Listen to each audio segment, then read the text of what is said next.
Tout de suite, il est 8h18. Nous sommes avec Yves Perrier, le directeur général d'Amundi. Bonjour. Bonjour. Vous êtes le banquier du jour, de la semaine, du mois même, parce que vous avez réalisé une belle opération hier, évidemment.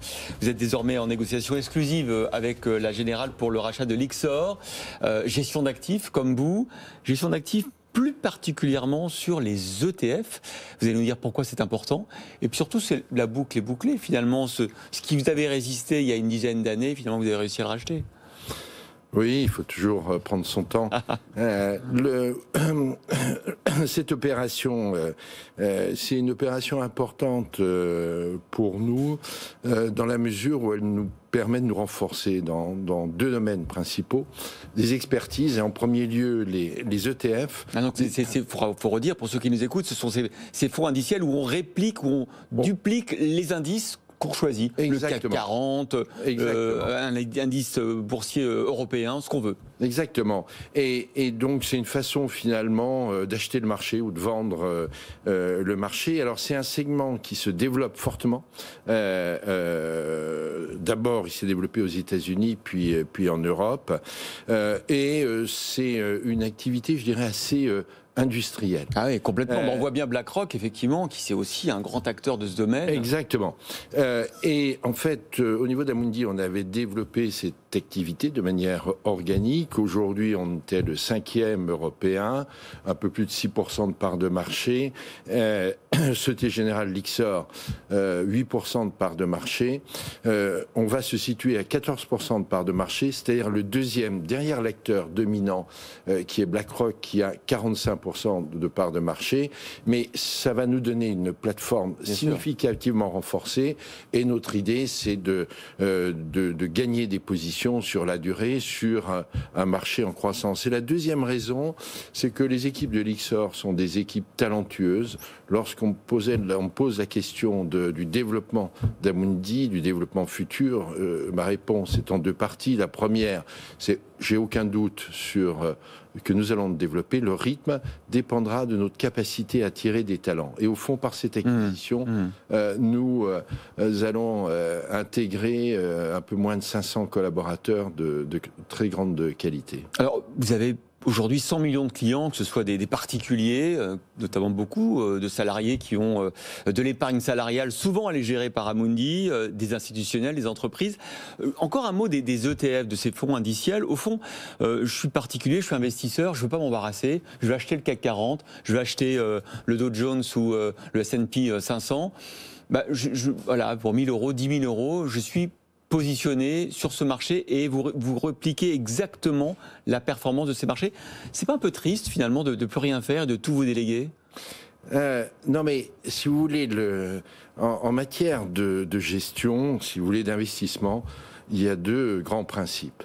Un, c'est market timing, rentrer au bon moment dans le marché, et le deuxième, c'est stock picking, choisir les bonnes valeurs. Bon, la gestion passive, les ETF, c'est un sous-ensemble de gestion passive, c'est market timing. C'est, voilà, on pense que le marché va monter, on rentre sur ce marché. Mais ça ne veut pas dire que le stock picking n'a pas toute son utilité. Ouais. Et chez Amundi, on fait de la gestion passive, mais on fait aussi beaucoup, et encore beaucoup plus, de gestion active. Et au fond, c'est la combinaison des deux qui fait la performance. Alors, vous parliez de timing pour rentrer sur le marché. Dans ceux qui nous regardent et qui nous écoutent, la question qui se pose aujourd'hui, c'est quand on voit les performances du CAC 40, là, on a retrouvé les niveaux il y a quelques années, on est à 6150 points. Est-ce que c'est le moment de rentrer sur le marché ? On se pose la question, puis en même temps, on entend le patron de JP Morgan qui dit « Oh là là, économie florissante sur les 10 prochaines années, tout va bien ». Alors, il faut rentrer ou pas sur le marché ? Écoutez, il faut voir qu'on est sur un marché, j'ai déjà employé cette expression, qui en réalité est administré au niveau mondial par les banques centrales. Le niveau du marché, il s'explique par les d'abord liquidités. Principalement les liquidités, la création monétaire des banques centrales. Il n'y a pas de doute que cette création monétaire va continuer le temps de la crise sanitaire. Il n'est pas certain qu'elle revienne, qu'elle soit au même niveau, je dirais même, on est à peu près certain du contraire, après la crise sanitaire. J'entends de la prudence dans vos propos, c'est-à-dire que ça veut dire qu'on va avoir deux choses un peu opposées. d'un côté, c'est vrai qu'on va avoir un rebond économique post-crise sanitaire. À quel niveau? C'est difficile de le situer par rapport au niveau d'avant-crise. Et deuxièmement, probablement moins d'injections.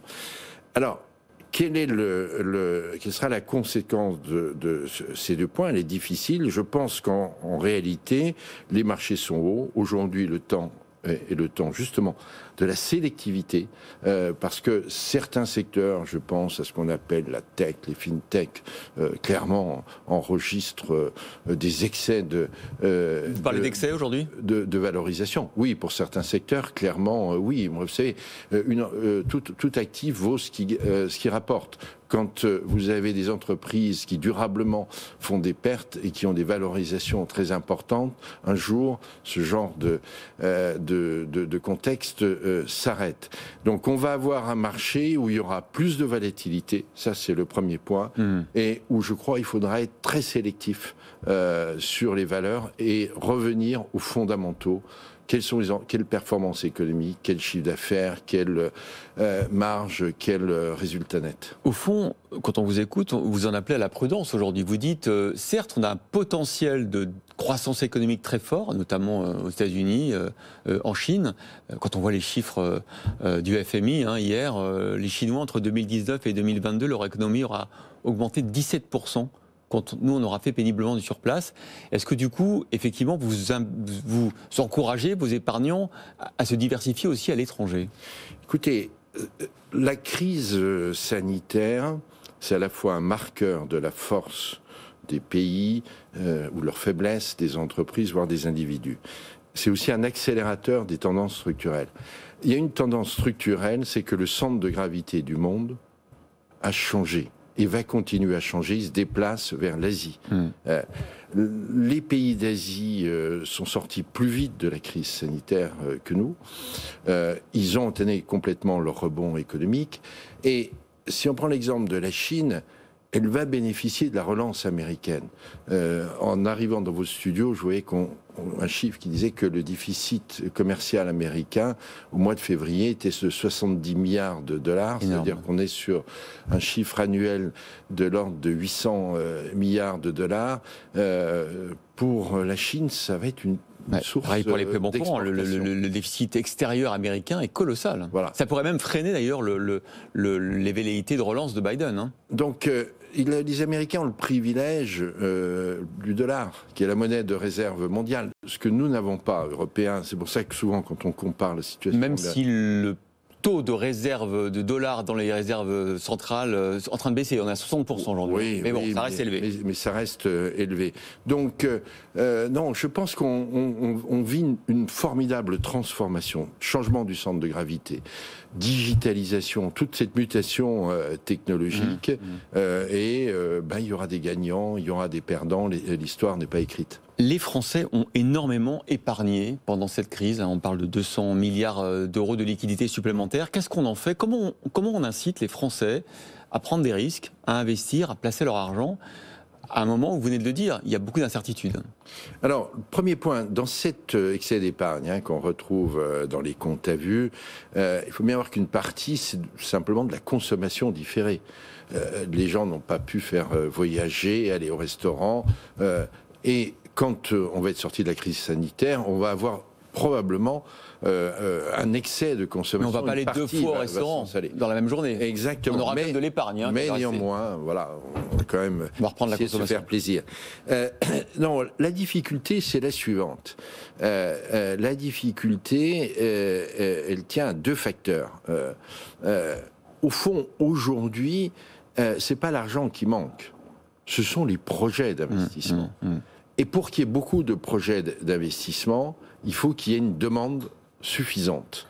Or, en fait, on vit dans la zone euro, mais depuis plusieurs années, c'est une zone, en fait, qui est excédentaire et sur laquelle la demande est insuffisante. Et la grande différence entre la zone euro et les États-Unis, c'est que aux États-Unis, vous avez deux armes, la politique monétaire, mais vous avez la politique budgétaire, le plan Biden. En Europe, on se repose uniquement sur la politique monétaire. C'est vrai que le plan de relance européen, pour l'instant, il est à l'arrêt. Il n'a pas été décaissé encore. Et la deuxième difficulté, ce sont les taux d'intérêt très bas. même négatif quand on est en zone euro, et qui crée le risque d'entrer dans une trappe de liquidité. Parce que si l'argent long terme rapporte à peine plus que l'argent à court terme, pourquoi investir à long terme ? Pourquoi investir ? Et pourquoi prendre des risques ? Donc en fait, je pense que maintenant, il faudrait au niveau de la politique monétaire infléchir pour pousser ces risques, mais en même temps combiner une politique budgétaire de relance de l'activité à cette politique monétaire peut-être un petit peu plus un peu moins lâche. Une dernière question, je reviens à cette acquisition de Lyxor. Vous l'avez payé 825 millions d'euros. C'est quand même 142 milliards d'encours combinés. C'est une question de Béotien. Je me dis, c'est pas très cher finalement. Gérer 142 milliards d'encours pour des particuliers, je ne sais pas quelle marge vous faites, mais acheter ça 825 millions d'euros, c'est plutôt une bonne affaire, non ? Ça sera créateur de valeur. Ouais. D'autant plus qu'en réalité, on paye économiquement 750 parce qu'il y a 70 millions d'excès de cash. Et deuxième point, on va faire beaucoup de synergie. Pour être, si vous voulez, on paye un multiple de 10 fois le résultat après les synergies, quand Amundi est valorisé 14. Donc c'est créateur de valeur pour les actionnaires d'Amundi. Vous êtes content du deal ? Voilà, et le marché semble-t-il aussi. Donc voilà, à partir de là, tout va bien. Merci Yves Perrier, directeur général d'Amundi, d'avoir été avec nous. Merci pour tous ces conseils aussi pour les investisseurs que nous sommes tous. Merci à vous. Il est 8h29, c'est l'heure du journal de l'économie.